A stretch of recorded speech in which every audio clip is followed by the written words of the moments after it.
Ondeyong sada paribabagnam avistaduham tirthaspadaam sivavirin sinutang sarainnam vittartrihang pranavapala bhavaptiputang bande mahapurusate saranarabindam tyakta sadustaityang surepsitang rajalakshming dharmishta ajyavasa sajadgadharanyam mayamriga daitayipsitang mannadhavat bande mahapurusate saranarabindam ষষ্ঠী মহাপ্ৰভুলৈ মনোগত আবিষ্ট সংকৃতি কৰি ৰাজকাৰ্যত জয়যুক্ত কৰি আধ্যাত্মিক আদিৰবিক আদি ভৌতিক তিতাপৰ পৰা মোচন কৰি নিৰোজ হৰিকৈ নিবিঘ্নে নিৰাপদে মহাপ্ৰভু যাদৱেন্দ্ৰে কৃপা মিলাব।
सर्वमंगलमंगल्य शिव सर्वार्थसाधिके शरण्यस्तंभ नारायणी नमस्ते मंगलम भगवान विष्णु मंगलम गुरुध्वजम मंगलम पुलरिकाश मंगलाय तनुहरि ओम माधव माधव वासु माधव माधव हृदय स्मरन्ति साधवा सर्वे सर्वकार्येषु माधव।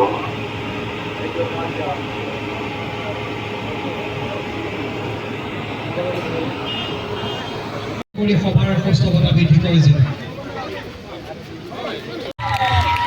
মাজুলীবাসীৰ সপোন পূৰ্ণ কৰাত তেখেতৰ ভূমিকাই আজীৱন মাজুলীবাসীৰ মৰম স্নেহ আৰু আশীৰ্বাদেৰে তেখেতৰ সৰ্বপ্ৰকাৰৰ বিকাশ উন্নতিৰ বাবে আমি আজি ভগৱানৰ শ্ৰীচৰণত সেৱা জনাইছোঁ।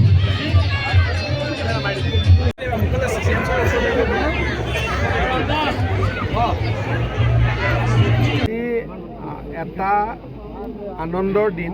2024 চনত যেতিয়া মাজুলী যোৰহাট ব্ৰিজখনৰ কাম বন্ধ হৈ গৈছিল, আমি সকলোৱে দুখ পাইছিলোঁ আৰু আমি ভাবিছিলোঁ যে দলংখনৰ কাম শেষ হ'ব লাগিছিল, বন্ধ হৈ গ'ল, বহুত চিন্তাত আছিলোঁ। কিন্তু সকলোৰে প্ৰচেষ্টাত আজি দলঙৰ কাম পুনৰ আৰম্ভ হ'ল আৰু আগতকৈ যথেষ্ট ভাল কোম্পানী এটাই কামটো পোৱাৰ কাৰণে আমি আশা কৰিব পাৰোঁ যে এইবাৰ দলঙৰ কাম সম্পূৰ্ণ হ'ব। দলঙৰ সমান্তৰালভাৱে আজি আমি কমলাবাৰী সংযোগী আৰু যোৰহাটৰ ফালে ৰাষ্ট্ৰীয় ঘাইপথ সংযোগী যিটো ৰাস্তা বনাব লাগে 350 কোটি টকা হ'ব, তাৰো আজি আমি শুভ উদ্বোধন কৰিলোঁ।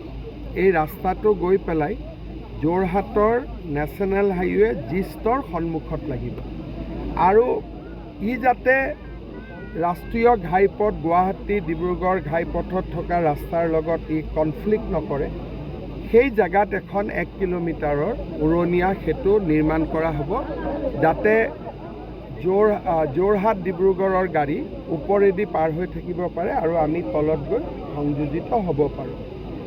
ইয়াৰ লগতে মাজুলীৰ ফালে এটা গাইড বান্ধৰ কাৰণে এই দলংখন যাতে স্থিৰ হৈ থাকিব পাৰে, ইয়াত কোনোদিনে ক্ষতি নহয়, ইয়াত আমাক এটা গাইড বান্ধ লাগে। বৰ্তমান 300 কোটি টকাৰ গাইড বান্ধৰ প্ৰস্তাৱ এটাও কেন্দ্ৰীয় চৰকাৰৰ বিবেচনাধীন হৈ আছে। মই ভাবোঁ সেইটো অনুমোদিত হৈ যাব। আজি আমি লোহিত সোৱণশিৰিৰ প্ৰগ্ৰেছো আমি দেখিছোঁ। ইনফেক্ট লোহিতৰ দলংখন হৈও গ'ল, সোৱণশিৰিৰ ফালেও আমাক গাইড বান এটা লাগিব, আমি কৰি ল'ম এই সময়ছোৱাৰ মাজতে। মই ভাবোঁ দলংবিলাক হৈ যোৱাৰ লগে লগে আমি মাজুলীত মেডিকেল কলেজ এখনৰ কথাও চিন্তা কৰিব পৰা হৈ যাম।